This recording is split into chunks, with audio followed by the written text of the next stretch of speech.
Gertrude Stein did to words what she did to gender codes. She queered them.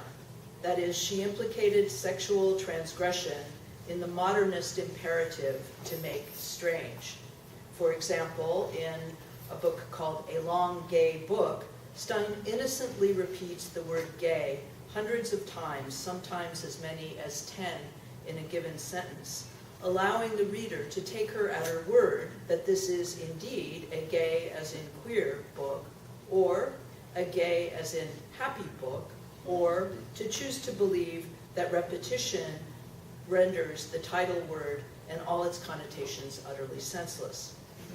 Notwithstanding the multiple interpretive possibilities Stein offered readers in 1933 when she published that book, most of her devotees would have been aware of the sexual connotations that the word gay had by then acquired.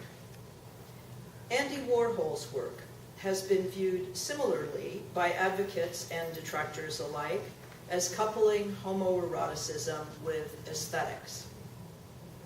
The painter Deborah Cass, who spent the 1990s reworking Warhol's paintings, describes him as the first big queer boy artist to produce work revealing the inside of his big queer brain.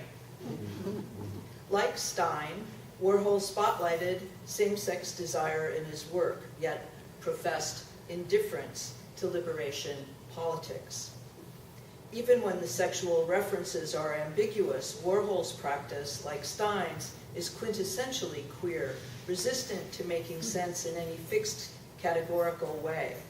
Like Stein, Warhol used repetition and appropriation to transform the normal, the conventional, into something insouciantly unnatural that implicated both lovemaking and art-making.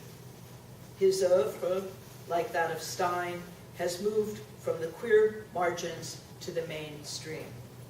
Yet Warhol, like Stein, continues to operate on those margins and to solicit marginal audiences to view his work in self-affirmative ways. For all they had in common, Stein shows up in Warhol's iconography only twice.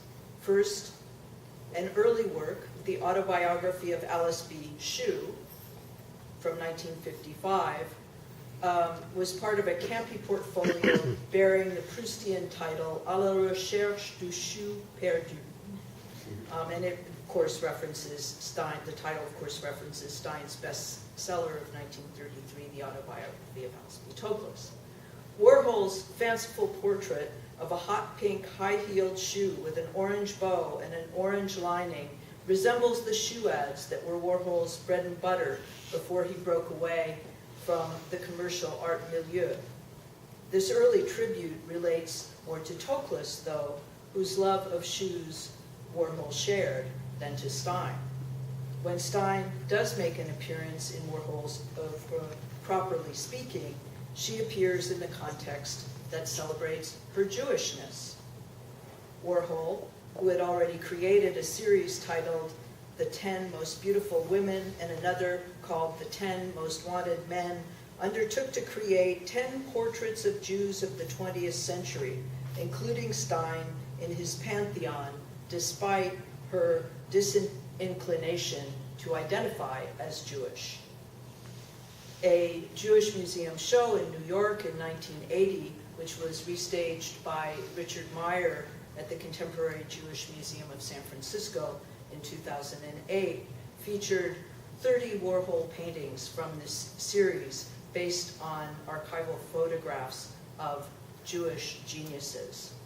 The portrait of Stein was one of them. You can see it here. So I'm cheating, I'm showing a picture. But, if you want to find out more about Stein and her impact on contemporary artistic practice and theater and interdisciplinary collaborations, and among other things, also her friendships with a whole constellation of creative gay men during the 1930s and 20s, you'll have to get this book out of your public library.